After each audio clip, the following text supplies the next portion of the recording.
President of, can I start, sir? President of JCI Manjeri, JC Abdul Rahim, host and moderator, JCI Senator V. Baradas, dignitaries, and my dear participants. Today, actually, I'm extremely happy to be a part of this web training program. At the outset, let me thank our President, JC Rahim, and the governing board for your special invitation to this meeting. Right from the day I joined this organization, that was in the year 1986, I very frequently used to hear a word, grab the opportunity. Friends, this situation, we are in a very unpleasant situation, and this situation of being locked down is utilized by the organization at all levels, national levels, international levels, at chapter levels across the country, for implementation of our major emphasis theme of JCI, that is training, because the main business of our organization is training, and which is only possible at present through web.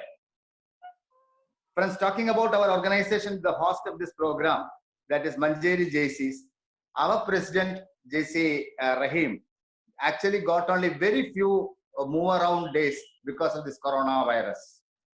Actually, we are in a very standstill position now. Even in this very short time, I'm so surprised to tell you that Manjeri has hosted a zone event. That was a trainers military program. Fortunately, I could be the chief guest of that program. And hosting, we have hosted as executive vice president visit.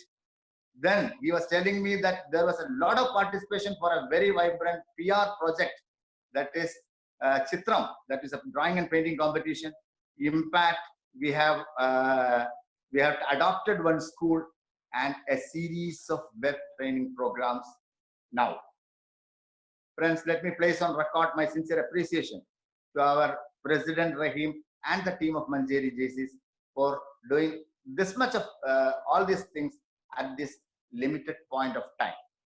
Friends, I said this is the 10th web training going on, and we are very fortunate to have a very experienced and dynamic trainer, a qualified national trainer and author, JC Regilan, who has an experience of more than 20 years. And he will be dealing on the topic, sharpen your soul. I'm sure all of us will be able to improve the personality development skills, sharpen the personality development skills today. And today I was hearing that the moderator was telling the faculty that you have only 14 minutes. Yes, I don't want to stand in between you and the trainer, because I know you are all eagerly waiting for the training program. And with these words, first of all, let me wish all the participants a very lively and a very fruitful training program today. And with these few words, let me declare this training program formally inaugurated. Thank you. Thank you very much. Over to Baradas. Thank you, sir. Thank you. നമ്മുടെ ഫാക്കൽറ്റിയെ introduce ചെയ്യുന്നതിന് വേണ്ടിയിട്ട് Steby sir ക്ഷണിക്കുന്നു. Hi, good morning. വളരെ സന്തോഷം. Thank you chairman. Okay. He is chairman and training head research academy for creative excellence. He is certified trainer, TNA consultant, Government of India, national trainer and author, JCI India. He was pilot faculty for 3 zone training workshop and 3 speech crafts. Let me proudly introduce it before you, today's faculty, JCI Senator MC Regilan. Thank you. Thank you, Shabir. നമ്മുടെ ഇന്നത്തെ പ്രോഗ്രാമിന്റെ ഫാക്കൽറ്റിയെ വളരെ ആദരപൂർവ്വം ക്ഷണിക്കുകയാണ്. Thank you. Sir unmute ചെയ്തോളൂ.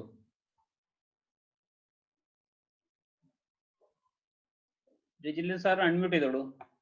Yes. Now clear. Okay. Good morning, everybody. JCI മഞ്ചേരിയുടെ ഇത്തരമൊരു പരിപാടിയിൽ പങ്കെടുക്കുമ്പോൾ എനിക്ക് വ്യക്തിപരമായി വളരെയധികം സന്തോഷമുള്ളത് ഭരദാസ് സാറിനെ നേരിലല്ലെങ്കിലും ഇതിലൂടെ കാണാൻ കഴിയുന്നു, സാറുമായിട്ട് ഇന്ററാക്ട് ചെയ്യാൻ പറ്റുന്നു. സാറ് കോർഡിനേറ്റ് ചെയ്യുന്ന അല്ലെങ്കിൽ സാറ് നിയന്ത്രിക്കുന്ന ഒരു പ്രോഗ്രാമിൽ ഒരു പാർട്ടാകാൻ കഴിയുന്നതിൽ I am really proud of. Thank you JC Abdul Rahim, LOM President, for this privilege given to me. ഉദ്ഘാടന പ്രസംഗത്തിൽ മാനേജർ സാറ് വളരെ വ്യക്തമായി ഒരു കാര്യം പറഞ്ഞു. Grab the opportunity. Junior chair national international തലത്തിൽ ചെയ്യുന്നതും ഇത് തന്നെയാണ്. Grabbing this opportunity. കാരണം this is a time of crisis. ആ ക്രൈസിസിൽ ഷാർപ്പൻ യുവർ സോ എന്ന് പറയുന്ന വാക്ക് ഞാൻ നിങ്ങളോട് പറയുമ്പോൾ ഇതിലെ ഭൂരിപക്ഷം വരുന്ന ട്രെയിനേഴ്സിന്, ടീച്ചേഴ്സിന് ഈ വാക്ക് വളരെ സുപരിചിതമാണ്. കാരണം സ്റ്റീഫൻ കോവയുടെ വളരെ പ്രസിദ്ധമായ പുസ്തകത്തിലെ 7 Habits of Highly Effective People'ലെ 7ാമത്തെ ആയുധമായിട്ടാണ് ഷാർപ്പൻ ദ സോഡ് പറയുന്നത്. പക്ഷേ സ്റ്റീഫൻ കോവയുടെ ആശയങ്ങളോടോ അദ്ദേഹം പറയുന്ന ഷാർപ്പൻ ദ സോഡിനോടോ നമ്മുടെ ഷാർപ്പൻ യുവർ സോ എന്ന് പറയുന്ന കൺസെപ്റ്റിന് യാതൊരു ബന്ധവുമില്ല. എന്ന് മാത്രമല്ല, അദ്ദേഹം അത് പറയുന്നതിനു മുമ്പ് അമേരിക്കയുടെ പ്രസിഡന്റ് ആയിരുന്ന അബ്രഹാം ലിങ്കൺ അദ്ദേഹത്തിന്റെ വളരെ പ്രസിദ്ധമായ ഒരു പ്രസംഗത്തിൽ എങ്ങനെയാണ് ഒരാൾ തന്റെ സോ ഷാർപ്പൻ ചെയ്യേണ്ടത് എന്ന് സൂചിപ്പിച്ചിട്ടുണ്ടായിരുന്നു. ഇവിടെ ഷാർപ്പൻ യുവർ സോ എന്ന ടോപ്പിക് ഞാൻ ഡിസൈൻ ചെയ്യുമ്പോൾ എൻ്റെ മനസ്സിൽ അത് വലിയ ഒരു പ്ലാറ്റ്ഫോം. കാരണം ലോകത്ത് നമ്മൾ നേരത്തെ രണ്ടായി വിഭജിച്ചിരുന്നത് BC എന്നും AD എന്നും രണ്ടായിട്ടാണ്. പക്ഷേ 2020 മനുഷ്യൻ എത്തിയിരിക്കുന്ന സവിശേഷമായ ഒരു സാഹചര്യത്തിൽ നാം ഈ ലോകത്തെ രണ്ടായി വിഭജിക്കുന്നത് BC എന്നും AC എന്നും 2 പേരുകളിലാണ്. BC before COVID-19 and AC after COVID-19. Lockdown period ഒരു മാസം പിന്നിടുമ്പോൾ നമ്മൾ ട്രെയിനിങ്ങുകളിൽ സാധാരണ പറയാറുള്ള if you are practising a thing for 21 days it is going to be the part of your personality or part of your life എന്ന് നമ്മൾ പറയാറുണ്ടായിരുന്നു. അങ്ങനെയാണെങ്കിൽ നമ്മളുടെ എല്ലാം ജീവിതത്തിൽ ഈ മാസത്തെ വീട്ടിലിരിപ്പ് പുതിയ കുറേയധികം ഹാബിറ്റുകൾ രൂപപ്പെടുത്താൻ സഹായിക്കുകയോ നമുക്ക് നെഗറ്റീവായി മാറുകയോ ചെയ്തിട്ടുണ്ട്. ഈ സാഹചര്യത്തിൽ ഞാൻ കൊറോണയുടെ കാലഘട്ടത്തിൽ നിന്നുകൊണ്ട് ചിന്തിക്കുമ്പോൾ ഇതിന് ശേഷം വരാൻ പോകുന്ന ചില സവിശേഷമായ സാഹചര്യങ്ങളിൽ as trainers, as teachers, as leaders, as entrepreneurs, as students, as social workers, പല ആസ്പെക്റ്റുകളിൽ പല പെർസ്പെക്റ്റീവുകളിൽ നിന്നുകൊണ്ട് നമ്മൾ അതിനെ എങ്ങനെ നോക്കിക്കാണണം എന്നുള്ളതിലെ വിശാലമായ ഒരു പ്ലാറ്റ്ഫോമാണ് ഷാർപ്പൻ യുവർ സോ എന്ന് പറയുന്നത്. ഇത് കുട്ടികൾക്ക് വേണ്ടിയിട്ട് നമ്മൾ ചെയ്യുകയാണെങ്കിൽ sharpen your saw as a student അത് അണ്ടർസ്റ്റുഡ് ആണ്. നമ്മൾ എന്റർപ്രണേഴ്സിന് വേണ്ടിയിട്ടാണ് ഇത് ട്രെയിനിങ് പ്രോഗ്രാം ചെയ്യുന്നതെങ്കിൽ sharpen your saw as an entrepreneur in AC after covid. ലീഡർഷിപ്പിലേക്കാണെങ്കിൽ sharpen your saw as a leader after covid. Trainer ആണെങ്കിൽ sharpen your saw as a trainer in post covid ഏറ.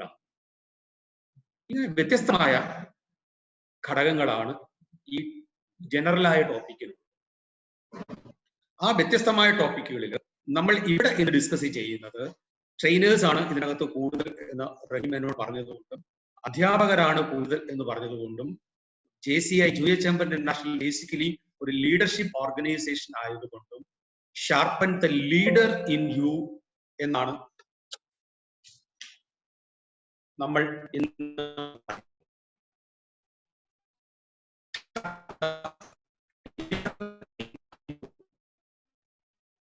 ഈ sharpen the leader in you നമ്മൾ start ചെയ്യും.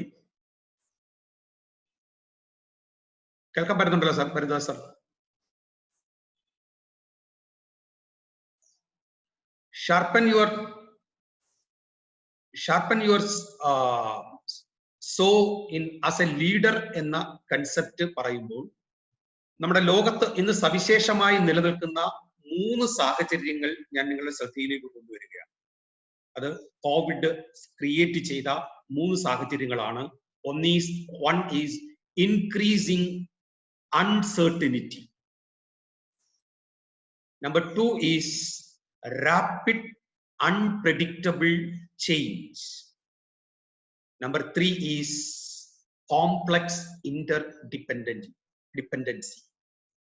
3 വാക്കുകൾ. Number 1 is increasing uncertainty.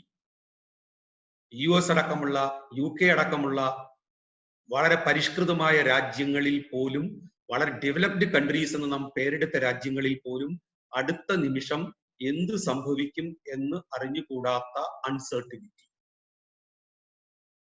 അത് ആർക്കും നിയന്ത്രിക്കാൻ കഴിയുന്നില്ല. ഓരോ നിമിഷവും അത് വർദ്ധിച്ചുകൊണ്ടിരിക്കുകയാണ്. അതിന് വ്യത്യസ്തങ്ങളായ രൂപപരിണാമങ്ങൾ സംഭവിച്ചുകൊണ്ടിരിക്കുകയാണ്. Number 2, rapid unpredictability. World health ഓർഗനൈസേഷന്റെയും വിവിധങ്ങളായ പ്രൊഫഷണൽ ഓർഗനൈസേഷനുകളുടെയും എല്ലാ പ്രൊജക്ഷൻസിനെയും അതിജീവിച്ചുകൊണ്ടാണ് പല രാജ്യങ്ങളിലും പലതും സംഭവിക്കുന്നത്. വേൾഡ് ഹെൽത്ത് ഓർഗനൈസേഷന്റെ ആദ്യത്തെ പ്രൊജക്ഷൻ അനുസരിച്ചിട്ടാണെങ്കിൽ ഇന്ത്യയിൽ ഇപ്പോൾ 2 ലക്ഷം ആളുകൾ മരിക്കേണ്ട സമയം കഴിഞ്ഞു. അവർ തന്നെ ആദ്യം പുറപ്പെടുവിച്ച പ്രൊജക്ഷൻ അനുസരിച്ചിട്ട്.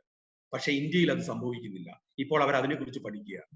ലോക്ക്ഡൌൺ മാത്രമാണോ, മറ്റെന്തെങ്കിലും കാരണമുണ്ടോ? US അവരുടെ പ്രഡിക്ഷൻ അനുസരിച്ചിട്ടാണെങ്കിൽ മരണം 3 ലക്ഷത്തിന് അപ്പുറത്തേക്ക് പോകാൻ സാധ്യതയുണ്ട്. അത് എങ്ങനെ തടയാൻ പറ്റും എന്നുള്ളതിന് ഓരോ നിമിഷവും അവർ നടത്തിക്കൊണ്ടിരിക്കുന്ന പ്രവചനങ്ങൾ അപ്രസക്തമാവുകയോ മാറ്റപ്പെടുകയോ ചെയ്തുകൊണ്ടിരിക്കും. മൂന്നാമത്തേതാണ് കോംപ്ലക്സ് ഇന്റർഡിപെൻഡൻസി എന്ന് പറയുന്നത്. അതിന്റെ ഏറ്റവും ലളിതമായ ഒരു ഉദാഹരണമായിരുന്നു നമ്മുടെ രാജ്യത്ത് നിന്ന് അമേരിക്ക എന്ന് പറയുന്ന ഏറ്റവും വികസിതമായ ഒരു രാജ്യത്തിന് വാക്സിനുകൾ കടമായി ചോദിച്ചു വാങ്ങേണ്ട അവസ്ഥയുണ്ട്. ക്യൂബ എന്ന് പറയുന്ന രാജ്യത്ത് നിന്ന് മെഡിക്കൽ സപ്പോർട്ട് സ്പെയിൻ എന്ന് പറയുന്ന ക്യൂബയെ ഒരു കാലത്ത് ഏറ്റവും കൂടുതൽ ഉപദ്രവിച്ചിരുന്ന ഒരു രാഷ്ട്രത്തിന് ക്യൂബയിലെ ഡോക്ടർമാരുടെ സഹായം തേടേണ്ടി വന്നു. നാളെ അമേരിക്ക പോലും ക്യൂബയിലെ ഡോക്ടർമാരുടെ സഹായം തേടിയാൽ അത് അത്ഭുതപ്പെടാൻ ഇല്ലാത്ത ഒരവസ്ഥയിലേക്ക് ലോകരാജ്യങ്ങൾ മാറിയിരിക്കും. This is the situation when we are dealing with sharpening our saw. ഈ 3 സാഹചര്യങ്ങൾ, അതിനെ ലീഡേഴ്സ് എങ്ങനെ അത്തരം സാഹചര്യങ്ങളെ അതിജീവിക്കണം? ഈ ചോദ്യം ഞാൻ എന്നോട് ചോദിച്ചപ്പോൾ ഷാർപ്പൻ യുവർ സോ എന്ന് പറയുന്ന മൊഡ്യൂൾ ഡെവലപ്പ് ചെയ്തപ്പോൾ ഇത്തരം 3 സാഹചര്യങ്ങളെ ലോകത്ത് അതിജീവിച്ചിട്ടുള്ള ഒട്ടനവധി ലീഡേഴ്സിന്റെ ലിസ്റ്റുകൾ പരിശോധിച്ചപ്പോൾ ഷാർപ്പൻ യുവർ സോയില് ഒരു അൺപ്രഡിക്റ്റബിൾ സിറ്റുവേഷനില്, ഇൻക്രീസിങ് അൺസർട്ടനിറ്റിയില്, റാപ്പിഡ് ചേഞ്ചസില് ഒരു ലീഡർ എങ്ങനെയായിരിക്കണം എന്ന് തീരുമാനിച്ചപ്പോൾ ഒട്ടനവധി ഉദാഹരണങ്ങൾ കടന്നു വന്നു. പക്ഷെ എന്റെ മനസ്സിൽ ഈ ഉദാഹരണങ്ങളെക്കാൾ എല്ലാം മുകളിൽ നിന്നത് നമ്മുടെ ഇന്ത്യ തന്നെ അഭിമുഖീകരിച്ച ഒരു സാഹചര്യവും സവിശേഷമായ ചില നേതൃഗുണങ്ങളോടുകൂടി ഇന്ത്യ ഇതിന് ലോകത്തിന് മാതൃക ആയതുമാണ്. നമുക്കറിയാം, 1964 മെയ് മാസം 27-ാം തീയതി ഇന്ത്യൻ രാഷ്ട്രീയത്തിൽ, ലോക രാഷ്ട്രീയത്തിൽ വലിയ ദുഃഖകരമായ ഒരു സംഭവം. അത് ഒരു യുഗപ്രഭാവനായിരുന്ന, ഒരു ഹിമാലയത്തോളം ഉയർന്ന വ്യക്തിത്വത്തിന്റെ ഉടമയായിരുന്ന ജവഹർലാൽ നെഹ്റു അന്തരിച്ചു എന്ന വാർത്ത നാം കേട്ടതാണ്. നെഹ്റു യുഗം അവസാനിച്ചു. അതേ ദിവസം തന്നെ ഒട്ടും പ്രസിദ്ധനല്ലാത്ത, നെഹ്റുവിനെ പോലെ അന്തർദേശീയ തലത്തിൽ പ്രാധാന്യം ലഭിച്ചിട്ടില്ലാത്ത, വളരെ ലിമിറ്റഡ് ആയിട്ടുള്ള പ്രൊഫൈലുകൾ മാത്രം ലോകത്തിന് സുപരിചിതമായിരുന്ന ഒരു നേതാവ്, ലാൽ ബഹദൂർ ശാസ്ത്രി, ഇന്ത്യയുടെ പ്രധാനമന്ത്രിയായി സത്യപ്രതിജ്ഞ ചെയ്തു. ആ പ്രധാനമന്ത്രി സ്ഥാനം അദ്ദേഹം ഏറ്റെടുക്കുമ്പോൾ 1964 അദ്ദേഹം ഏറ്റെടുത്ത് ഏതാനും ദിവസങ്ങൾ കഴിയുമ്പോൾ രാജ്യം അതിരൂക്ഷമായ വരൾച്ചയിലേക്കും വറുതിയിലേക്കും വീഴുന്നു. Unpredictable situation, uncertainty and complex interdependency. പക്ഷെ നിർഭാഗ്യം എന്ന് പറയട്ടെ, നമുക്ക് അന്നുവരെ ഗോതമ്പ് നൽകിയിരുന്ന അമേരിക്ക എന്ന് പറയുന്ന രാജ്യം ഇന്ത്യ അത്തരം ഒരു ദുരന്തത്തിലേക്ക് വഴുതി വീഴുന്നു എന്നറിഞ്ഞപ്പോൾ നമുക്ക് ഗോതമ്പ് തരാൻ കഴിയില്ല എന്ന് പ്രഖ്യാപിക്കുകയാണ് ചെയ്യുന്നത്. നമ്മുടെ ഹെൽത്ത് സെന്ററുകൾ വഴി, സ്കൂളുകൾ വഴി അന്ന് അമേരിക്കൻ മാവും അമേരിക്കൻ ചോളവും അമേരിക്കൻ ഗോതമ്പും വാങ്ങാൻ ക്യൂ നിന്നതിന്റെ പഴയ കഥകൾ എനിക്ക് തൊട്ടു മുമ്പുള്ള തലമുറ ഇന്നും ഓർക്കുന്നുണ്ടാവും എന്നാണ് എന്റെ വിശ്വാസം. അവിടെയാണ് രാജ്യം പട്ടിണിയിലേക്ക് പോകുന്ന അവസ്ഥയുണ്ടാകും. ആ പട്ടിണിയിലേക്ക് പോകുന്ന അവസ്ഥയിൽ ഒരു ലീഡർ എങ്ങനെയായിരിക്കണം പെരുമാറുന്നത് എന്നുള്ളതിന് ലാൽ ബഹദൂർ ശാസ്ത്രി ഒരു ഉദാഹരണം കാണിച്ചു തന്നു. അദ്ദേഹം ആ സിറ്റുവേഷനെ പാനിക്കായിട്ടല്ല നേരിട്ടത്, ഒരു ഇന്റർനാഷണൽ ലീഡറിന്റെ സമചിത്തതയോടുകൂടി അദ്ദേഹം നേരിട്ടു. അദ്ദേഹം ആദ്യം പ്രഖ്യാപിച്ചത് എല്ലാ ജനങ്ങളോടും ആഴ്ചയിൽ ഒരു ദിവസത്തെ ഭക്ഷണം ഉപേക്ഷിക്കാൻ അഭ്യർത്ഥിച്ചു. അങ്ങനെ വെറുതെ അഭ്യർത്ഥിക്കുകയായിരുന്നില്ല ആ പ്രധാനമന്ത്രി ചെയ്തത്. ഇന്ത്യൻ പ്രധാനമന്ത്രിയുടെ വീട്ടിലെ അംഗങ്ങൾ, പ്രധാനമന്ത്രി ഉൾപ്പെടെയുള്ള ആളുകൾ ഒരു നേരത്തെ ഭക്ഷണം ഉപേക്ഷിച്ചുകൊണ്ട് ഇന്ത്യ മുഴുവൻ ശാസ്ത്രീ വ്രതം എന്ന് പറയുന്ന ഭക്ഷണം ഉപേക്ഷിക്കൽ നയം പ്രഖ്യാപിച്ചു. ഇന്ത്യയിലെ മുഴുവൻ ഹോട്ടലുകളും അതിനോട് പ്രതികരിച്ചത് വളരെ പോസിറ്റീവായിട്ടാണ്. ആഴ്ചയിൽ എല്ലാ തിങ്കളാഴ്ചയും വൈകുന്നേരം അവർ ഹോട്ടലുകൾ അടച്ചുകൊണ്ട് അതുവരെയുള്ള വിൽക്കാതെ വെച്ചിരുന്ന ഭക്ഷണം മുഴുവൻ സാധാരണ മനുഷ്യർക്ക് എടുത്തു കൊടുത്തു. ഇന്ത്യയുടെ ചരിത്രത്തിൽ ആദ്യമായി, ഒരുപക്ഷെ അവസാനമായി, ഇന്ത്യൻ പ്രധാനമന്ത്രിയുടെ ഔദ്യോഗിക വസതി ഉഴുത് അവിടെ വിത്ത് വിതച്ചു ഇന്ത്യയുടെ പ്രധാനമന്ത്രി. ഇന്ത്യയിലെ ജനങ്ങൾ അദ്ദേഹത്തെ വിശ്വസിച്ചു.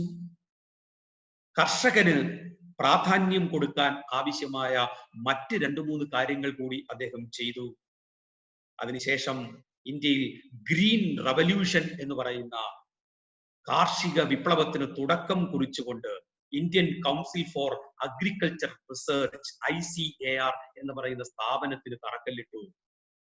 ഇന്ന് നമുക്ക് വളരെ സുപരിചിതമായ, ഇന്ത്യയിൽ ഒരുപാട് മാനേജ്മെന്റ് ട്രെയിനിങ് പ്രോഗ്രാമുകളിൽ ചർച്ച ചെയ്യപ്പെടുന്ന, മലയാളികളുടെ ഏറ്റവും വലിയ അഭിമാനമായ വർഗീസ് കുര്യനെ നാഷണൽ ഡയറി ഡെവലപ്മെന്റ് ബോർഡിന്റെ ചെയർമാനാക്കി ആനന്ദിൽ അദ്ദേഹം നാഷണൽ ഡയറി ഡെവലപ്മെന്റ് ബോർഡ് രൂപീകരിച്ചു. ഇന്ന് ഇന്ത്യയുടെ പ്രധാനമന്ത്രിയും സംസ്ഥാനങ്ങളിലെ മുഖ്യമന്ത്രിമാരും ഈ രാജ്യത്ത് എത്ര കാലം ലോക്ക്ഡൌൺ പ്രഖ്യാപിച്ചാലും ഫുഡ് കോർപ്പറേഷൻ ഓഫ് ഇന്ത്യയുടെ ഗോഡൌണുകളിൽ അരിയുണ്ട്, ധാന്യമുണ്ട് എന്ന അഭിമാനത്തോടു കൂടി പറയുമ്പോൾ 1964 ലാൽ ബഹദൂർ ശാസ്ത്രി കൊണ്ടുവന്ന നിയമം അനുസരിച്ചിട്ടാണ് ഫുഡ് കോർപ്പറേഷൻ ഓഫ് ഇന്ത്യ ഇന്ത്യയിൽ രൂപം കൊണ്ടത് എന്ന സത്യം എത്ര പേർ തിരിച്ചറിയുന്നു എന്നെനിക്കറിയില്ല. അപ്പോൾ അപ്പോഴത്തെ പട്ടിണിയിൽ നിന്ന് രക്ഷ നേടാൻ, 10 മാസം കഴിഞ്ഞിട്ട് രക്ഷ നേടാൻ, 10 വർഷം കഴിഞ്ഞിട്ട് ഈ രാജ്യത്തിന് രക്ഷ നേടാൻ ആവശ്യമായിട്ടുള്ളതെല്ലാം ലാൽ ബഹദൂർ ശാസ്ത്രി തന്റെ നേതൃത്വ കഴിവുകൊണ്ട് ചെയ്തു. അപ്പോഴാണ് 1965 ഏപ്രിൽ മാസം 8-ാം തീയതി പാകിസ്ഥാൻ ഇന്ത്യയെ ആക്രമിക്കുന്നത്. എരുതിയിൽ നിന്ന് വറചട്ടിയിലേക്ക് എന്ന് പറയുന്നത് പോലെ ഒരവസ്ഥ. രാഷ്ട്രം പട്ടിണിയിൽ നിന്ന് യുദ്ധത്തിലേക്ക് പോകേണ്ടി വരുമ്പോൾ ഒരു രാജ്യം അനുഭവിക്കേണ്ടി വരുന്ന, ഞാൻ നേരത്തെ പറഞ്ഞ 3 സാഹചര്യങ്ങൾ: increasing uncertainty, rapid unpredictable changes and complex interdependency. അതിൽ കോംപ്ലക്സ് ഇന്റർഡിപെൻഡൻസിയുടെ കാര്യം, പാകിസ്ഥാൻ വെറുതെ അങ്ങ് ഇന്ത്യയെ ആക്രമിക്കുകയായിരുന്നില്ല. അമേരിക്കൻ ഐക്യനാടുകളുടെ പിന്തുണയോടുകൂടി 2-ാം ലോക മഹായുദ്ധത്തിൽ അമേരിക്ക ഉപയോഗിച്ച് വിജയിച്ച പാറ്റൺ ടാങ്കുകളുമായിട്ടാണ് ഇന്ത്യൻ അതിർത്തിയിലേക്ക് പാകിസ്ഥാന്റെ ആക്രമണം വരുന്നത്. അപ്പൊ ഓർത്തു നോക്കൂ, നമ്മൾ ഇപ്പോൾ നേരിടുന്ന കോവിഡ് സാഹചര്യത്തിനോട് തുല്യമെന്ന് നമുക്ക് പറയാൻ പറ്റില്ലെങ്കിലും ഒരു പക്ഷെ അതിനേക്കാൾ കോംപ്ലക്സ് ആയ അൺപ്രഡിക്റ്റബിൾ ആയ ഒരു സിറ്റുവേഷൻ. അവിടെ വീണ്ടും ശാസ്ത്രി തന്റെ ലീഡർഷിപ്പ് ക്വാളിറ്റി കാണിക്കുകയായിരുന്നു. യുദ്ധത്തിന്റെ ആദ്യഘട്ടത്തിൽ പാകിസ്ഥാൻ അമേരിക്കൻ നിർമ്മിത ആയുധങ്ങൾ കൊണ്ട് ഇന്ത്യയുടെ അതിർത്തിയുടെ പല പ്രദേശങ്ങളും ഉള്ളിലേക്ക് കയറി. അവിടെയാണ് ലാൽ ബഹദൂർ ശാസ്ത്രി എന്ന ലീഡർ തന്റെ ഏറ്റവും വലിയ ലീഡർഷിപ്പ് ക്വാളിറ്റി പ്രകടിപ്പിച്ചത്. അദ്ദേഹം ഇന്ത്യൻ മിലിറ്ററിയുടെ മുമ്പിലേക്ക് എത്തി, അവിടുത്തെ ആളുകളോട് സംസാരിച്ചു. അദ്ദേഹം ചോദിച്ച ചോദ്യം ഇതാണ് ഇന്ത്യയിലെ പട്ടാളക്കാരോട്: ലോകത്തിന്റെ മുമ്പിൽ ഇന്ത്യ തലകുനിക്കണമോ വേണ്ടയോ? ലോകത്തിന്റെ മുമ്പിൽ ഈ രാജ്യം അപമാനിതരായി മാറണമോ വേണ്ടയോ? ഈ രാജ്യത്തെ കോടിക്കണക്കിന് ജനങ്ങൾക്ക് വേണ്ടി ഇന്ത്യയുടെ പ്രധാനമന്ത്രിയായ ഞാൻ നിങ്ങളോട് ആവശ്യപ്പെടുകയാണ്, എനിക്ക് ലാഹോർ വേണം. ഇന്ത്യയിലെ കോടിക്കണക്കിന് ജനങ്ങൾക്ക് വേണ്ടി ഞാൻ നിങ്ങളോട് ആവശ്യപ്പെടുകയാണ്, നിങ്ങൾ യാതൊരു ദയയുമില്ലാതെ പാകിസ്ഥാനെ കീഴ്പ്പെടുത്തണം. ഇത് വെറുതെ അവിടെ പറഞ്ഞിട്ട് അദ്ദേഹം തിരിച്ചു പോരുകയായിരുന്നില്ല ചെയ്തത്. അവിടെയാണ് ലീഡർഷിപ്പിന്റെ അടുത്ത തലം അദ്ദേഹം കാണിച്ചത്. ഇന്ത്യയിലെമ്പാടും അദ്ദേഹം 2 മുദ്രാവാക്യങ്ങൾ ഒരേ സമയം വിളിച്ചു. കാരണം യുദ്ധം കഴിഞ്ഞാൽ വീണ്ടും രാജ്യം പട്ടിണിയിലേക്ക് പോകരുത് എന്ന തീരുമാനത്തിന്റെ അടിസ്ഥാനത്തിൽ അദ്ദേഹം ഇന്ത്യയിലെ ജനങ്ങളെ കൊണ്ട് വിളിപ്പിച്ചു ജയ് കിസാൻ. ഇന്ത്യയിലെ അതിർത്തിയിൽ യുദ്ധം ചെയ്യുന്ന ആളുകൾക്ക് വേണ്ടി അദ്ദേഹം കൊടുത്ത മുദ്രാവാക്യമാണ് ജയ് ജവാൻ. ഇന്നത്തെ പോലെ നിമിഷം തോറും ജനങ്ങളെ അഭിസംബോധന ചെയ്യുവാൻ മൾട്ടി ചാനലുകൾ ഇല്ലാത്ത സമയത്ത് ആകപ്പാട് ഒരു പ്രധാനമന്ത്രിക്ക് രാജ്യത്തെ അഭിസംബോധന ചെയ്യാൻ ഓൾ ഇന്ത്യ റേഡിയോ എന്ന് പറയുന്ന ഒരു സംവിധാനം മാത്രം നിലനിൽക്കുന്ന സമയത്ത് അദ്ദേഹം കണ്ടെത്തിയ മാർഗമായിരുന്നു ഇന്ത്യയിലെ എല്ലാ പ്രാദേശിക ഭാഷകളിലും അദ്ദേഹം ഒരു കവിത എഴുതി അത് വൈകുന്നേരങ്ങളിൽ ഗ്രാമാന്തരങ്ങളിൽ ഇന്ത്യയിലെ പട്ടാളക്കാർക്ക് പിന്തുണയായി പ്രഖ്യാപിച്ചുകൊണ്ട് അദ്ദേഹം പാടിച്ചു: പാറ്റൻ ടാങ്കും സാബർ ജെറ്റും അലറിച്ചീറും നേരത്ത് വീരസാഹസിക സമരം ചെയ്യും ധീര ജവാന്മാർക്ക് അഭിവാദ്യം. ആ മുദ്രാവാക്യം ഇന്ത്യയുടെ ഗ്രാമങ്ങളിൽ ആർത്തിരമ്പിയപ്പോൾ ആത്മാഭിമാനം ഏറ്റവും ഔന്നത്യത്തിലെത്തിയ ഇന്ത്യയിലെ പട്ടാളക്കാർ ലഫ്റ്റനന്റ് കേണൽ AB താരാപൂരിന്റെ നേതൃത്വത്തിൽ പാകിസ്ഥാനെ കീഴ്പ്പെടുത്തി. പട്ടിണി ഒരു വശത്ത്, യുദ്ധം മറ്റൊരു വശത്ത്. ആ പട്ടിണിയെയും യുദ്ധത്തെയും ഒരുമിച്ച് കീഴ്പ്പെടുത്തിയ Lal Bahadur Shastri sharpening your saw എന്ന എന്റെ ടോപ്പിക്കിൽ മാതൃകാ പുരുഷനായി മാറുന്നത് മൾട്ടിനാഷണൽ കമ്പനികളുടെ ലീഡർഷിപ്പ് തിയറി മാത്രം വിശ്വസിക്കാൻ പാടില്ല നാം എന്നുള്ളത് കൊണ്ടാണ്. ഒരുപക്ഷെ ലോകത്ത് ഇന്ന് ഞാൻ അവതരിപ്പിക്കാൻ പോകുന്ന ലീഡർഷിപ്പ് തിയറിയുടെ അടിസ്ഥാനമാക്കി ലാൽ ബഹദൂർ ശാസ്ത്രിയെ ഒരു മാതൃകയായി അവതരിപ്പിക്കുന്ന ആദ്യത്തെ വ്യക്തി ഞാനായിരിക്കും എന്ന് അഭിമാനപൂർവ്വം പറയുന്നതിനും എനിക്ക് മടിയില്ല. കാരണം നാം ഒക്കെ എപ്പോഴും ലീഡർഷിപ്പ് തിയറികൾ നോക്കുമ്പോൾ പടിഞ്ഞാറൻ വക്തിയ ലീഡർഷിപ്പ് തിയറികളും കോർപ്പറേറ്റ് ലീഡേഴ്സിനെയും മാത്രം കാണുമ്പോൾ അബ്രഹാം ലിങ്കനെയും റൂസ്വെൽറ്റിനെയും മാർട്ടിൻ ലൂഥർ കിങ്ങിനെയും ഇവരാരും മോശക്കാരാണെന്ന് അല്ല ഞാൻ പറയുന്നത്.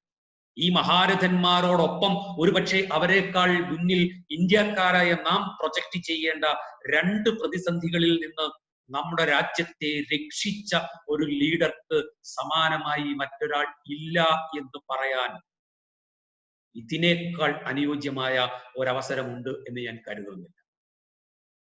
ഈ സാഹചര്യം, ഈ കേസ് സ്റ്റഡി, ഇതിനെ ഞാൻ ഒരു കേസ് സ്റ്റഡി ആയിട്ട് തന്നെ ലാൽ ബഹദൂർ ശാസ്ത്രിയെ നിങ്ങളുടെ മുമ്പിൽ പ്രസന്റ് ചെയ്തുകൊണ്ട് നമുക്ക് നമ്മുടെ ടോപ്പിക്കിലേക്ക് ഞാൻ കടക്കുകയാണ്. So let me share my screen.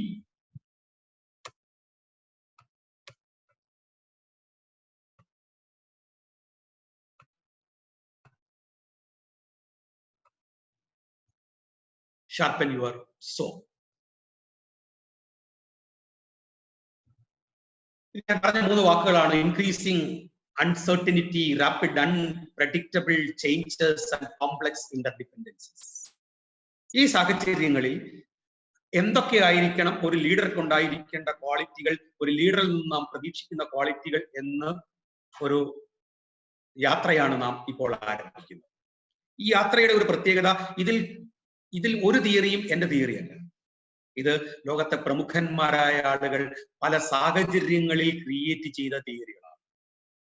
പക്ഷേ പോസ്റ്റ് കോവിഡ് പീരീഡിൽ ഈ 3 സാഹചര്യങ്ങളെ അതിജീവിക്കാൻ ഒരു ലീഡർക്ക് ഈ 3 ഞാൻ പറയാൻ പോകുന്ന ABCDE ഉണ്ടായിരിക്കണം എന്ന് അവരെ പഠിപ്പിക്കലാണ് ട്രെയിനേഴ്സ് എന്ന നിലയിൽ നമ്മുടെ ദൗത്യം. അത് തങ്ങൾക്കുണ്ടോ എന്ന് കണ്ടെത്തലാണ് ലീഡേഴ്സ് എന്ന നിലയിൽ ഓരോ വ്യക്തിയുടെയും ഉത്തരവാദിത്വം എന്ന് ഞാൻ വിശ്വസിക്കുന്നു. അതിൽ ആദ്യത്തേതാണ് we are dealing with the theory of a leadership should be agile. Agile leadership theory എന്ന് പറയുന്നത് വളരെ വിപുലമായ ഒട്ടനവധി തിയറികളുടെ കൺസോളിഡേറ്റഡ് ആയിട്ടുള്ള ഒരു ഫോമാണ്.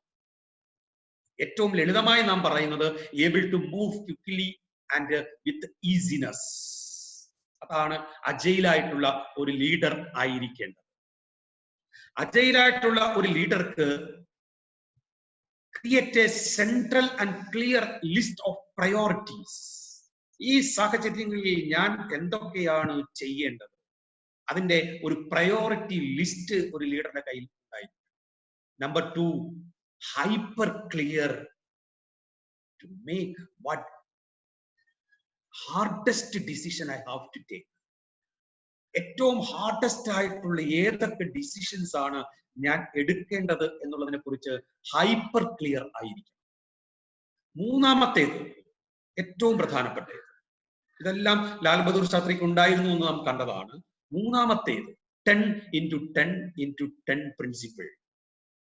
ഈ 10x10x10 പ്രിൻസിപ്പിൾ എന്ന് പറയുന്നത് ഒട്ടനവധി ഇന്റർപ്രിട്ടേഷൻസ് ഉള്ള ഒരു തിയറിയാണ്. ആ തിയറിയുടെ ഒരൊറ്റ ഭാഗം മാത്രമാണ് ഞാൻ ഇവിടെ ലീഡർഷിപ്പിന്റെ ആവശ്യത്തിന് വേണ്ടിയിട്ട് എടുക്കുന്നത്. അത് നമുക്ക് എന്റർപ്രണർഷിപ്പിന് വേണ്ടിയിട്ട് മറ്റ് ഇന്റർപ്രിട്ടേഷൻസ് എടുക്കാം, സ്റ്റുഡൻസിന് വേണ്ടിയിട്ട് മറ്റ് ഇന്റർപ്രിട്ടേഷൻസ് എടുക്കാം. ഇവിടെ ലീഡർഷിപ്പിന് നാം എടുക്കുന്ന ഇന്റർപ്രിട്ടേഷൻ ഇതാണ്: the impact of your decision after 10 days, the impact of your decision after 10 months, and the impact of your decision after 10 years. ഈ ക്രൈസിസിന്റെ 10 ദിവസങ്ങളിൽ നിങ്ങൾ എടുക്കുന്ന തീരുമാനത്തിന്റെ ഇമ്പാക്ട് എന്താണ്? ലാൽ ബഹദൂർ ശാസ്ത്രിയുടെ 10 ദിവസത്തേക്കുള്ള ഇമ്പാക്റ്റ് ആയിരുന്നു അദ്ദേഹം പ്രഖ്യാപിച്ച ശാസ്ത്രീവൃതം. ഒരു നേരത്തെ ആഹാരം നിങ്ങൾ ഉപേക്ഷിക്കൂ, അത് പാവപ്പെട്ടവർക്ക് കൊടുക്കൂ, അതിന് കഴിയാത്തവർക്ക് കൊടുക്കൂ എന്ന് പറയുമ്പോൾ ഒരു രാജ്യം മുഴുവൻ അത് അക്സെപ്റ്റ് ചെയ്തത് ഏതാനും മണിക്കൂറുകൾ കൊണ്ടായിരുന്നു. Within 10 days he made an impact. പ്രധാനമന്ത്രിയുടെ വസതി ഉഴുതുമറിച്ച് അവിടെ വിത്തിടുമ്പോൾ, 6 മാസത്തിനുള്ളിൽ വിതയ്ക്കുന്ന വിത്തിടുമ്പോൾ വിതിൻ 10 months നമുക്ക് ഭക്ഷ്യസുരക്ഷ ഉറപ്പാക്കാൻ കഴിയും എന്ന സന്ദേശം അദ്ദേഹം ഈ ലോകത്തിന് നൽകി. അഗ്രികൾച്ചറിലും വൈറ്റ് റെവല്യൂഷനിലും ഗ്രീൻ റെവല്യൂഷനും വൈറ്റ് റെവല്യൂഷനും നടപ്പിലാക്കുന്നത് വഴി ഈ രാജ്യത്തിന് 10 വർഷങ്ങൾക്ക് ശേഷവും സുസ്ഥിരമായ സുരക്ഷിതമായ ഭക്ഷ്യ സംവിധാനം ഉണ്ടാകണം എന്ന് അദ്ദേഹം തീരുമാനിച്ചു. That is 10 years. So he has done for 10 days, he has done for 10 months, and he has done for 10 years. That is why I'm taking Shastri as an example of agile leadership, how a leader should behave in unpredictable situations, increasing uncertainty and complex interdependencies.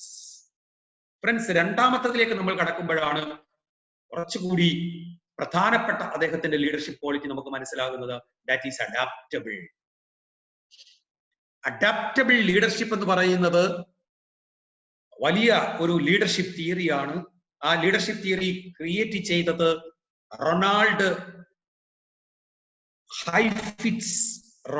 ഹൈഫിറ്റ്സ് and മാർട്ടി ലിൻസ്കി എന്ന് പറയുന്ന 2 management എക്സ്പെർട്ടുകൾ, Harvard യൂണിവേഴ്സിറ്റിയിലെ management എക്സ്പെർട്ടുകളും അവിടുത്തെ ഫാക്കൽറ്റിയുമായ ആൾക്കാരാണ്. അവർ 2 പേരും ചേർന്ന് ലോകത്തിന്റെ മുമ്പിൽ അവതരിപ്പിച്ച ഒരു തിയറിയാണ് അഡാപ്റ്റബിൾ ലീഡർഷിപ്പ് തിയറി എന്ന് പറയുന്നത്. ട്രെയിനേഴ്സ് ആയ ആൾക്കാർക്ക് റെഫർ ചെയ്യാൻ പറ്റുന്ന പുതിയ ഒരു കൺസെപ്റ്റ് ആണ്. ഇത് പുതിയ കൺസെപ്റ്റ് അല്ല, കൺസെപ്റ്റ് പഴയതാണ്. പക്ഷെ നമുക്ക് ഈ സാഹചര്യത്തിലേക്ക് എടുത്ത് ഇണക്കി ചേർക്കാൻ പറ്റുന്ന ഒന്നാണ്. Leader should be able to adapt with the situation. അതിന് 3 തരം അഡാപ്റ്റബിലിറ്റിയെ കുറിച്ചാണ് പറയുന്നത്. ഒന്ന് കൊഗ്നിറ്റീവ് അഡാപ്റ്റബിലിറ്റി, രണ്ടാമത്തേത്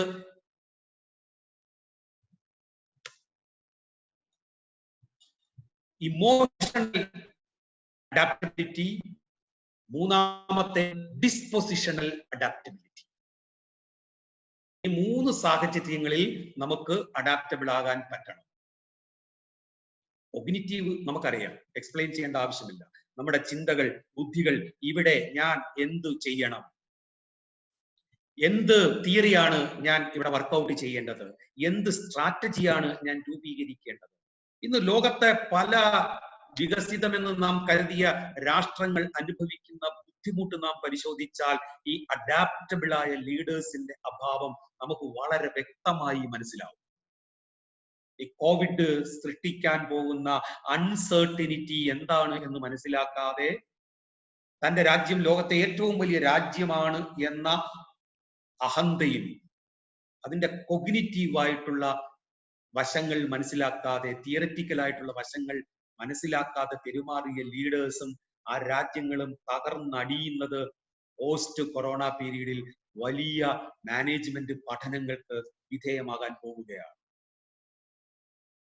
അവിടെ ഇമോഷണൽ ഫ്ലെക്സിബിലിറ്റി, എങ്ങനെയാണ് ഓപ്റ്റിമിസ്റ്റിക് ആയിട്ട് നിൽക്കാൻ പറ്റുന്നത് ഒരു ലീഡർക്ക്, എങ്ങനെയാണ് തന്റെ അനുയായികൾക്ക് കോൺഫിഡൻസ് കൊടുക്കാൻ പറ്റുന്നത്, അതിനെക്കുറിച്ച് അഡാപ്റ്റബിലിറ്റി എന്നുള്ളതിനെ കുറിച്ച് നമ്മൾ വീണ്ടും വിശദമായിട്ട് ഈ ഇമോഷണൽ ഫ്ലെക്സിബിലിറ്റിയുടെ കാര്യം വീണ്ടും ചർച്ച ചെയ്യും എന്നുള്ളതുകൊണ്ട്, ഈ സെഷനിൽ തന്നെ ചർച്ച ചെയ്യും എന്നുള്ളത് കൊണ്ട് അതിലേക്ക് ഞാൻ ദീർഘമായി പോകും. മൂന്നാമത്തേതാണ് ഡിസ്പൊസിഷണൽ ഫ്ലെക്സിബിലിറ്റി എന്ന് പറയുന്നത്. ആ ഡിസ്പൊസിഷണൽ ഫ്ലെക്സിബിലിറ്റിയും ഓപ്റ്റിമിസവുമായി ബന്ധപ്പെട്ട് വളരെ പ്രധാനപ്പെട്ട ഒരു ഭാഗം നാം പിന്നാലെ ചർച്ച ചെയ്യാൻ പോവുകയാണ്. നിങ്ങളും ആലോചിച്ചു നോക്കൂ, ലാൽ ബഹദൂർ ശാസ്ത്രിയെ വീണ്ടും നമുക്ക് ഉദാഹരണമായിട്ട് എടുക്കാം. ലാൽ ബഹദൂർ ശാസ്ത്രി ഈ 10x10 days പ്രിൻസിപ്പിൾ പ്രാവർത്തികമാക്കുമ്പോൾ ജനങ്ങളുടെ കൊഗ്നിറ്റീവ് ഫ്ലെക്സിബിലിറ്റി, അമുൽ കുര്യനെ പോലെയുള്ള, വർഗീസ് കുര്യനെ പോലെയുള്ള ബുദ്ധിയുള്ള ശാസ്ത്രജ്ഞന്മാരുടെ, ഡോക്ടർ സ്വാമിനാഥനെ പോലെയുള്ള അഗ്രികൾച്ചർ എക്സ്പേർട്ടുകളുടെ ഉപദേശം തേടാൻ തയ്യാറാകുന്ന അതേ നിമിഷം തന്നെ ഇമോഷണൽ ഫ്ലെക്സിബിലിറ്റി അദ്ദേഹം കാത്തു സൂക്ഷിക്കാൻ ഇന്ത്യയിലെ പട്ടാളക്കാർക്ക് പിന്തുണ കൊടുക്കാൻ ജനങ്ങളെ കൊണ്ട് റാലികൾ നടത്തിക്കുകയും ജയ് ജവാൻ ജയ് കിസാൻ വിളിപ്പിക്കുകയും ചെയ്തപ്പോൾ ഓപ്റ്റിമിസ്റ്റിക്, അവരുടെ മുമ്പിലേക്ക്, യുദ്ധത്തിൽ തോറ്റുപോകുന്ന അവരുടെ മുമ്പിലേക്ക് എത്തിയിട്ട് വി ക്യാൻ ഓവർകം എന്നവരോട് പറയുമ്പോൾ Shastri was proving that he had the quality of an adaptable leader which we can present in this world at this crisis. Yes, India had overcome more than this crisis once upon a time എന്ന് നമുക്ക് ആത്മാഭിമാനത്തോടു കൂടി പറയുമ്പോൾ നമ്മൾ മൂന്നാമത്തെ ക്വാളിറ്റിയിലേക്ക് വരുന്നു, bounded optimistic. ആ bounded optimistic എന്ന് പറയുന്നതാണ് ഞാൻ നേരത്തെ പറഞ്ഞ ഡിസ്പൊസിഷണൽ ഫ്ലെക്സിബിലിറ്റിയുടെ ഒരു റിസൾട്ട് ആണ് ഒരാൾ ബൗണ്ടഡ് ഓപ്റ്റിമിസ്റ്റ് ആയിരിക്കുക എന്ന് പറയുന്നത്. കാരണം ഓപ്റ്റിമിസ്റ്റ് ആയിരിക്കുക എന്നുള്ളതാണ് നാം ട്രെയിനിങ് പ്രോഗ്രാമുകളിൽ ആളുകൾക്ക് കൊടുത്തുകൊണ്ടിരിക്കുന്ന ഏറ്റവും വലിയ നിർദ്ദേശം. We should be optimistic. പക്ഷേ ഇപ്പോഴത്തെ സാഹചര്യത്തിൽ നാം വെറുതെ ഓപ്റ്റിമിസ്റ്റ് ആയിട്ട് കാര്യമില്ല. ഓപ്റ്റിമിസം റിയലിസവുമായിട്ട് ബന്ധപ്പെട്ടതായിരിക്കണം. 3 കാര്യങ്ങൾ ചേരുന്നതാണ് ബൗണ്ടഡ് ഓപ്റ്റിമിസം എന്ന് പറയുന്നത്. Number 1, reality. Reality plus optimism plus confidence is equal to bounded optimism. രാജ്യത്ത് ഇന്ന അപകടങ്ങൾ സംഭവിക്കുന്നു, ദാറ്റ് ഈസ് റിയൽ. ബട്ട് നിങ്ങൾ ഭയക്കേണ്ട, സുരക്ഷിതരായിരിക്കൂ. That is optimism. സിറ്റുവേഷൻസ് നാം കരുതുന്നത് പോലെ സുരക്ഷിതമല്ല. പക്ഷേ നിങ്ങളും ഞാനും കൂടി വിചാരിച്ചാൽ നമുക്ക് ഇതിനെ നേരിടാൻ കഴിയും. That is confidence. That is bounded optimism. America എന്ന് പറയുന്ന രാജ്യം ഇവിടെ ഗോതമ്പ് തരില്ല എന്ന് പറഞ്ഞപ്പോൾ അവിടെ തകർന്നു നിൽക്കുകയായിരുന്നില്ല, തളർന്നു നിൽക്കുകയായിരുന്നില്ല, അമേരിക്കയെ പഴിപറയുകയായിരുന്നില്ല, അമേരിക്കക്കെതിരെ പ്രസ്താവന ഇറക്കുകയായിരുന്നില്ല, ലോകരാജ്യങ്ങളുടെ മുമ്പിൽ കൈനീട്ടിപ്പോവുകയായിരുന്നില്ല. You are accepting that situation as a reality. പക്ഷെ ഇന്ത്യയിലെ കർഷകരോട് പറഞ്ഞു, ഞാനിതാ ഇന്ത്യയുടെ പ്രധാനമന്ത്രിയുടെ ഔദ്യോഗിക വസതി ഉഴുതുമറിച്ച് വിത്തിട്ടിട്ടുണ്ടെങ്കിൽ ഇന്ത്യയുടെ ഒരു തരി മണ്ണു പോലും ഇനി ഫെർട്ടൈൽ ആവശ്യമില്ലാത്ത ഭൂമിയായി, തരിശു ഭൂമിയായി, ഫെർട്ടൈൽ ലാൻഡായിട്ട് കിടക്കാൻ പാടില്ല എന്ന് പറഞ്ഞ optimism. Optimism tempered with realism. That is the importance of Shastri in this context. അവിടെയാണ് നാം ശാസ്ത്രിയെ ഉദാഹരണമായി എടുക്കുന്നത്. ആ ബൗണ്ടഡ് ഓപ്റ്റിമിസം ഇല്ലാതെ പോയ, അതായത് യാതൊരു ലിമിറ്റും ഇല്ലാതെ ശുഭാപ്തി വിശ്വാസം പ്രകടിപ്പിച്ച രാജ്യങ്ങളുണ്ട്.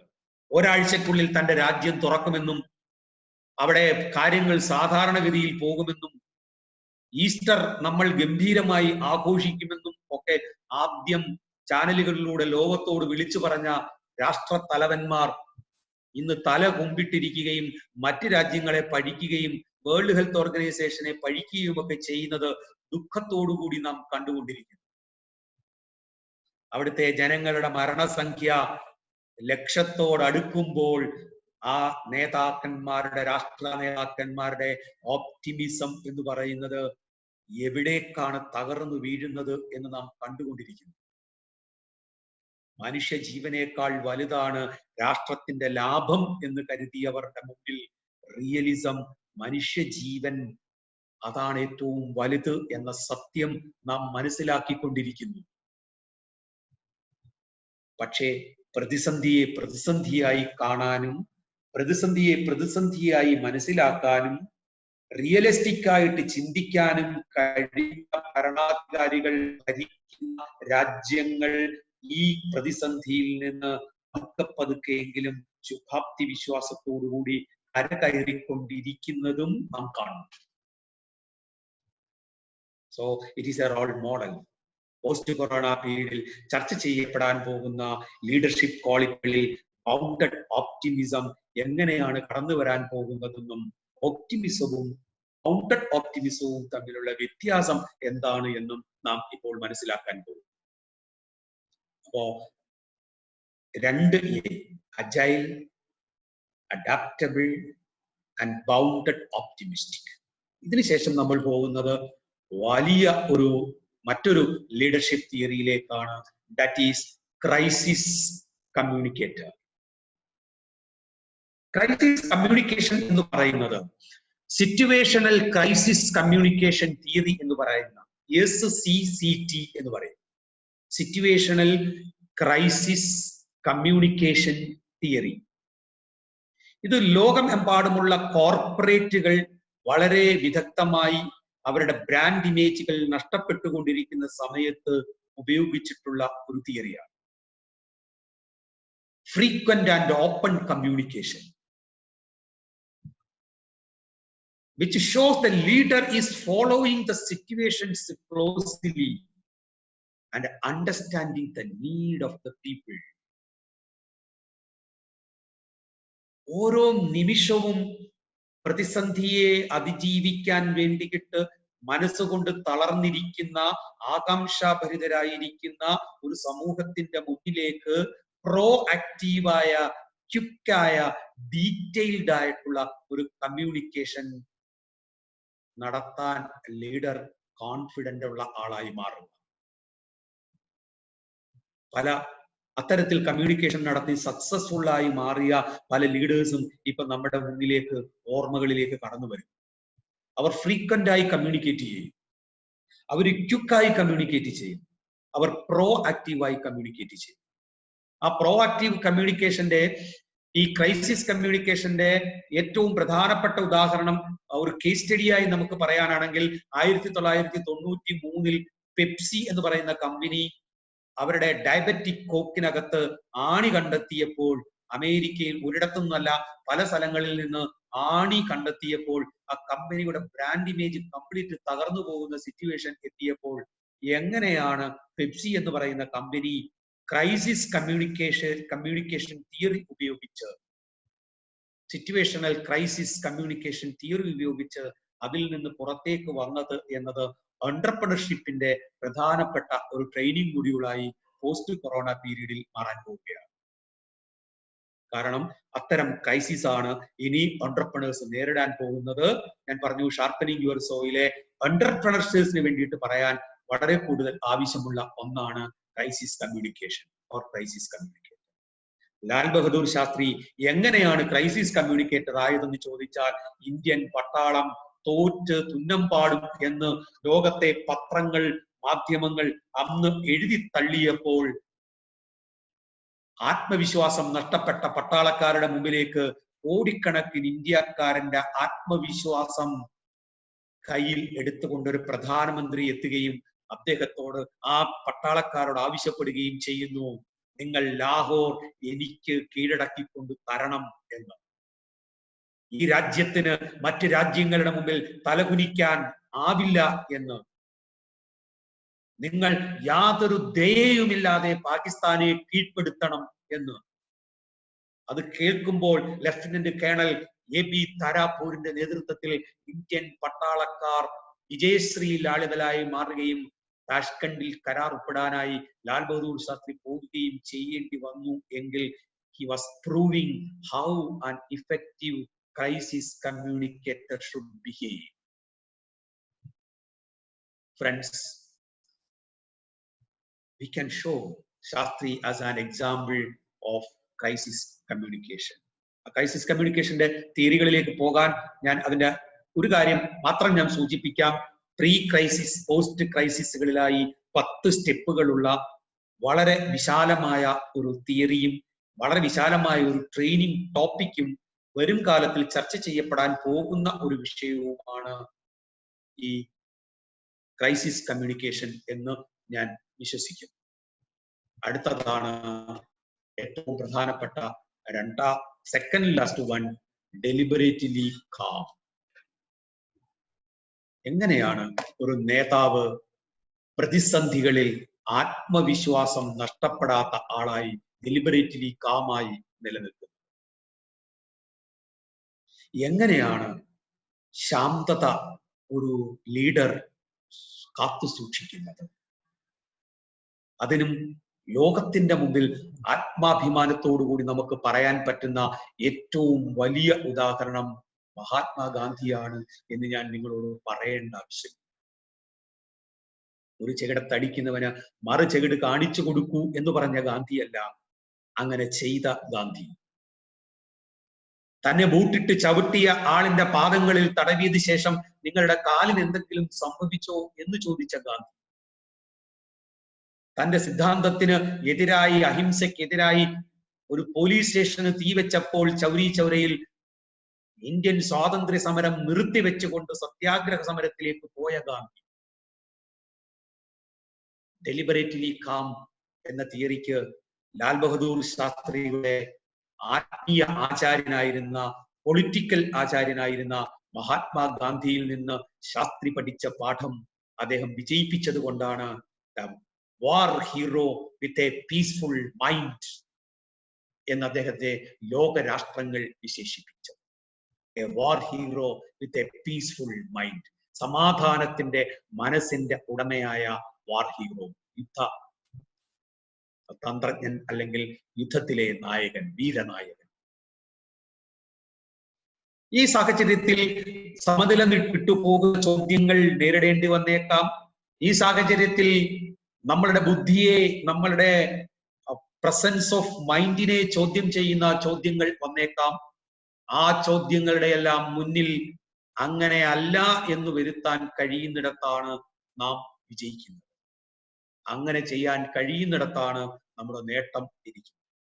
അപ്പോഴാണ് ഒരു ലീഡർ ഡെലിബറേറ്റ്ലി കാമാണ് എന്ന് പറയുന്നത്. ശാന്തതയോടുകൂടി പക്ഷേ സൂക്ഷ്മതയോടുകൂടി പ്രവർത്തിച്ച ലാൽ ബഹദൂർ ശാസ്ത്രി ഇവിടെയും നമുക്ക് ഉദാഹരണമായി മാറും. അടുത്തതാണ് എംപത്തറ്റിക് എന്ന് പറയുന്നത്. A leader should notice how people are reacting. ഇങ്ങനെ കോവിഡ് പടർന്നു പിടിക്കുന്നു ലോകത്ത് എന്നറിഞ്ഞപ്പോൾ നാം ഓരോരുത്തരും ചിന്തിച്ച കാര്യമുണ്ട്. എനിക്കെന്ത് സംഭവിക്കും? എനിക്ക് ഈ രോഗം ബാധിച്ചാൽ എന്റെ കുടുംബത്തെ ആര് സംരക്ഷിക്കും? എന്റെ കുടുംബത്തിൽ ആർക്കെങ്കിലും എന്തെങ്കിലും സംഭവിച്ചാൽ അവരെ ആര് സംരക്ഷിക്കും? എനിക്കാര് ഭക്ഷണം തരും? എനിക്ക് ശമ്പളമില്ലാതെ ഞാൻ വീട്ടിലിരുന്നാൽ, തൊഴിലില്ലാതെ ഞാൻ വീട്ടിലിരുന്നാൽ എന്റെ കുടുംബത്തിന്റെ അവസ്ഥ എന്താവും? എന്റെ ബിസിനസ് തകർന്നു പോയാൽ ബിസിനസിന്റെ അവസ്ഥ എന്താവും? ഇങ്ങനെ 10,000-കണക്കിന് ചോദ്യങ്ങൾ മനുഷ്യരുടെ മനസ്സുകളിലേക്ക് എത്തുമ്പോൾ let them know that the leader noticed all their hardships. നിങ്ങളുടെ എല്ലാ ബുദ്ധിമുട്ടുകളും നിങ്ങളുടെ എല്ലാ പ്രയാസങ്ങളും ഞാൻ മനസ്സിലാക്കുന്നു എന്ന് ഒരു ലീഡർക്ക് ബോധ്യപ്പെട്ടു എന്ന് ജനങ്ങൾക്ക് ബോധ്യപ്പെടുന്ന നിമിഷമാണ് അദ്ദേഹം എംപത്തറ്റിക് ലീഡർ ആകുന്നത്.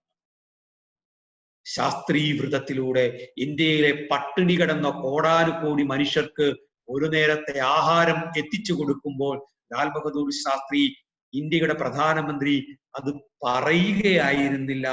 സ്വന്തം ഔദ്യോഗിക വസതിയിൽ, ഇന്ത്യൻ പ്രധാനമന്ത്രിയുടെ ഔദ്യോഗിക വസതിയിൽ അദ്ദേഹവും കുടുംബാംഗങ്ങളും ഒരു നേരം പട്ടിണി കിടന്നുകൊണ്ട് രാജ്യത്തിന് ലിവിങ് എക്സാമ്പിളായി മാറുകയായി. അതാണ് make visible steps to protect and support them. നമുക്ക് ഒരുപാട് കാര്യങ്ങൾ പറയാം. നമുക്ക് ഇന്നതൊക്കെ ചെയ്യണം, നമുക്ക് ഇന്നതൊക്കെ ചെയ്യണം എന്ന് പറയാം.